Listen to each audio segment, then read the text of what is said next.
Hello YouTube viewers, welcome to my channel Science to Technology. In today's show, Camera Tuesday, we're going to talk about the camera of avatars. So let's dive right into it. I got requested by a viewer.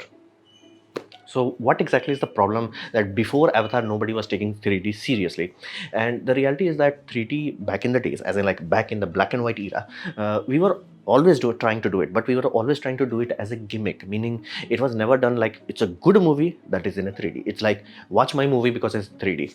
So reality was that there was no scenario where like somebody was putting enough effort, enough soul into it, where there's like, oh, this is a good technology. It was just like a gimmick. It came like a gimmick. It was sold like a gimmick. It died off like a gimmick.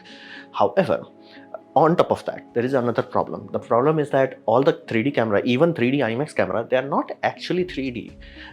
So that creates a very serious scenario where you get headache simply because our eyes do a lot of adjustment that allows us to perceive this world in 3D. It's not just like look 3D.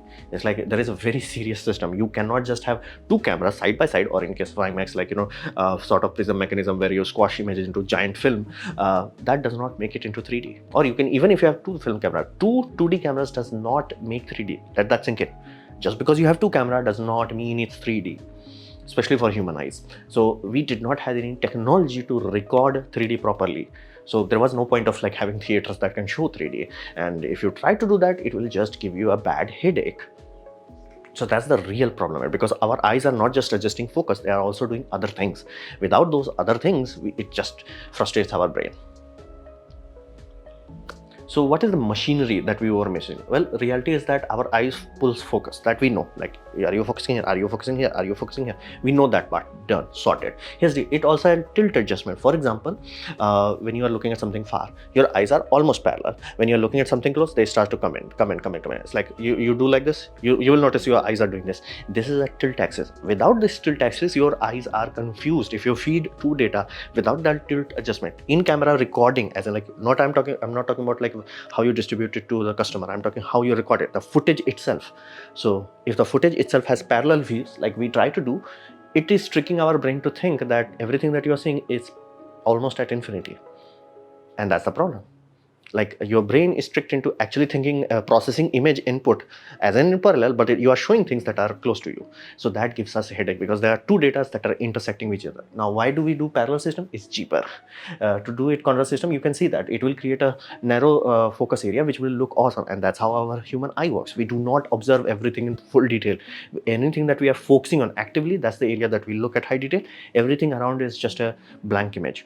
Now it's so blank that we do not see the black spot that's supposed to be there. Why? Our blind spot is actually covered by it. Again, that's why, like, the central area where the two eyes are intersecting, that's awesome. That's the core focus. Everything around it is just a guesswork.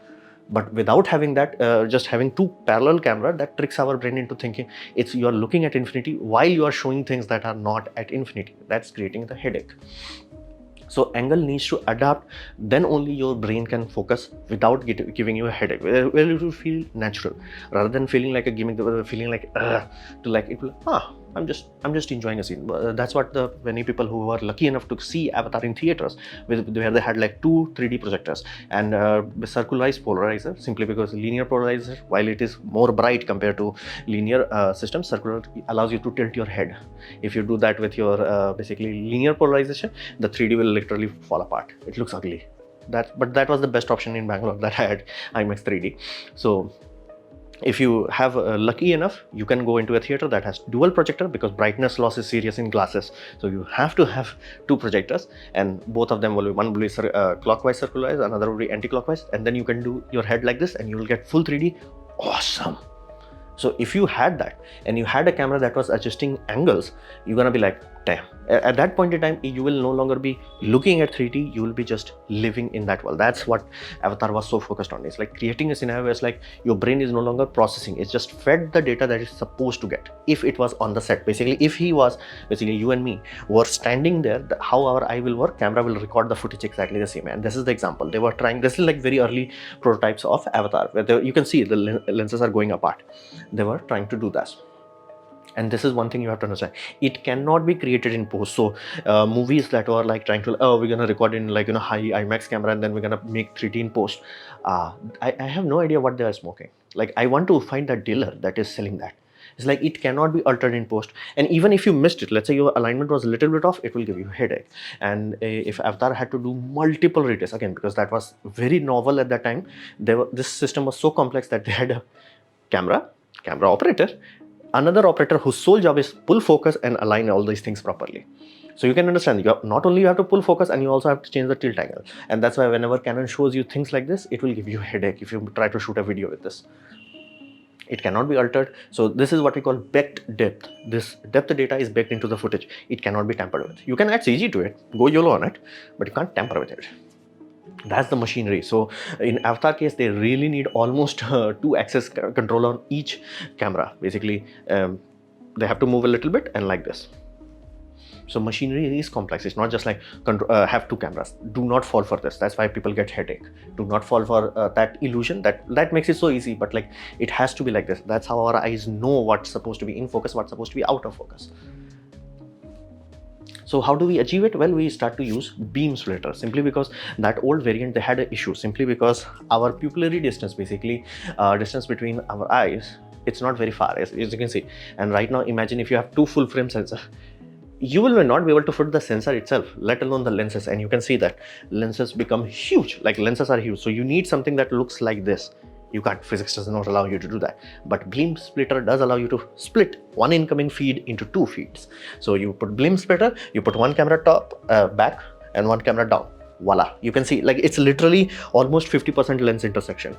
So that's how we can achieve big sensor with cinema level quality, with having the distance that is only 7.5 mm. Actually, they try to make it even smaller. Basically, human averages are like kind of in a range. So you want to be like in peak. So majority of your viewers will not get a headache. And that's why the old cameras, they tried to do it so the lenses were this far apart. You can be like, that's almost like 2 head. You have to have 2 head. So it did not feel good. It always gave you that vomiting effect.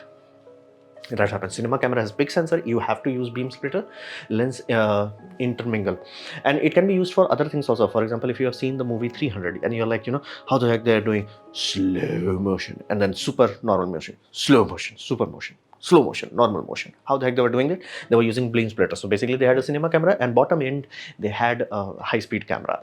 And because they were recording from one field of view, there was no trying to impose it. It was just like literally looking through a window, and somehow that window is showing same data to 2 people. Consequence, the beam splitter on paper is supposed to be like 50-50, light here, 50-50 here, but reality is generally around 40-40. So you lose 20% of light. Again, companies will claim the little, but you have to be aware of it. And you have to bump up your ISO. You need cameras that have like good low light performance to utilize this. So whenever James Cameron is talking about like why he's using Sony, then that's the reason for that. Sony is really good at low light performance. You have to have low light performance. And Cameron never, like during whole of Avatar, he never was like, let's just use a normal camera and then somehow trick it in post-production. They did not do that.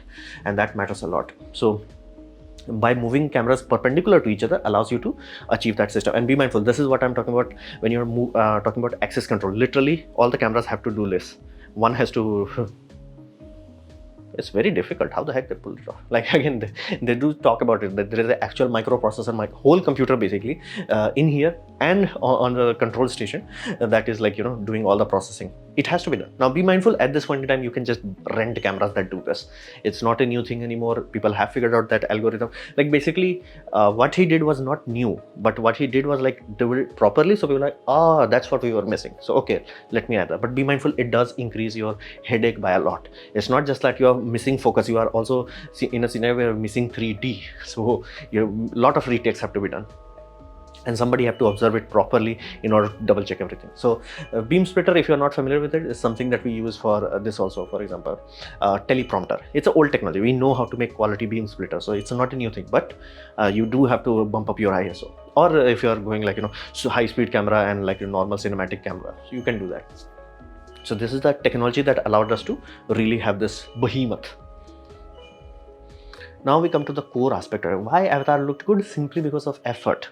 It's never technology that makes a movie good. It's always the effort of the crew. Basically every person that worked on it, if their effort is high enough, you will feel good. Like this, he was actually the one holding the camera, and I have provided a video down below. You can say he's like talking about it. It's like when he did the 3rd take, it was like, hey bro, I'm too tired. I have like post-processor, fix it in post-processor. He was broken to that limit where it's like, dude, this is too huge. But like again, they were like, hey, you want quality, you have to put effort.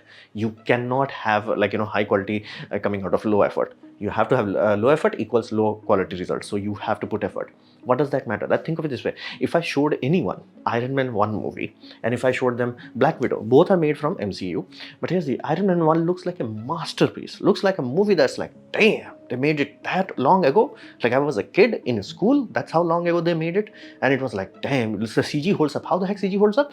Simply because they built a physical model of Iron Man suit and then moved the camera around, and then they were like, this is how it's supposed to look. Then the CGI artist is like, bro, we don't have ray tracing and advanced that, but we know how it's supposed to look because we built a physical thing to look at it. We can actually simulate it realistically. Then again, motions will become something that you will do in computer rather than like making a physical model to do motions. So they put effort, they put a lot of effort, like building a new crane system so Iron Man looks like he's flying properly. And all of that shows in the movie. When compare that to Black Widow where everything is CG, is like, huh? It's like the CG is so bad. I was like, dude, are you showing me a ragdoll physics where Black Widow is falling 4-story style? It's like, dude, what were you smoking to make that into MCU? Same goes with Pacific Rim and Pacific Rim Uprising. Like, think of this. Like, when you watch Pacific Rim, any kid will watching this will be like, oh, show them this. It's like, why? Same technology. Again, this has better physics rendering, better physics engine. Like you can see it, but this you can feel it. Why? The director put effort, his soul into it. He wanted to make you feel these things are huge. Every aspect of it is like slow, methodic. It's like a boxer. It's like, bro, I'm good. It's like it does not even convey the message because majority of the time they are like surrounded by nothing. So it's like you don't even, and they're moving like a ninjas. It's like it does not convey the size, the awe, the scale. Why? No effort. Lot of effort. Same goes with Hobbit and Lord of the Ring. Lord of the Ring was like groundbreaking. Why? Because they had like new technology computer? No, because they put effort into it. It was not a big deal to create a basically character clone where each clone was doing everything, things separately. It could have been done. Other cinema can also do it. They did not bother to do it. Lord of the Rings, when they were making the armies, they were, oh, it has like, different animations. Game engines can also do it. We just don't bother to do it. It's too much effort. They bother to put into the effort and people were like, whoa, you put in effort, it looks good. Why does Lord of the Rings, basically Game of Thrones looks so good compared to all other TV shows? They put in the effort. Same goes with, basically soul needs, your story needs to have a soul in order to matter. So you can make a very childish kind of, but if you're putting effort, basically in case of Avatar, he literally created a whole encyclopedia level of knowledge of what Pandora is. Now, what does that mean? That simply means when CGI artists are working on it, they're like, I get it. That's how it blends together. And then CG blends. Then he's like actually doing proper 3D. Then 3D blends in properly. Everything feels like oh, there is a camera in Pandora that I'm seeing. So that's the whole point. Do not fall into 3D and all that. It's like, why the heck we do not have any other 3D movie that even comes close to the 3D aspect of Avatar? Reality is very simple. Even in Avengers, they were like, who's gonna do like 2-camera thing? It's like just put one camera and there's just black. That's why like all other, like I do respect Nolan for this. It's like Batman, no 3D. Don't waste my time on 3D. It's like, it's not gonna make sense unless I'm gonna do this. So let's just not do it. So you have to understand, effort makes a movie worth watching, not the quality or tech. We had it, like this was 2009. We have technology and all that jazz. But that's the whole point. We are not putting effort in the movies. Like in Bollywood movies, is so bad. There was this Bollywood movie that is coming out, Ram Setu, and it's like there is a dude in the ship, and it's like the windows are the size of a house. It's like, bro, ships do not have windows that are like. Did not went on-site photography to create like how it's supposed? It's like pristine white plaster walls. I'm like, dude, Big Bang TV show put more effort into making Soyuz capsule system. It's like, what the hell? Like again, if I compare to other TV shows, like for example, Expanse, they built whole Rocinante. Like physical Rocinante was built from all the interiors. That's why it feels so lived in, because again, people are actually living in it. So that's the whole thing. Effort makes a movie look good, not technology. Do not fall for that. So this was my presentation on this Avatar camera. Hopefully you have liked it, learned from it. In that case, please click the like button, share it amongst your friends. That will help me a lot. If you didn't like it, didn't enjoy it, I urge you to press dislike. Press it twice to show me extra disappointment. Please leave a comment because I do try to reply to all of them. Subscribe, press the bell icon if you're free. And as always, thanks for watching.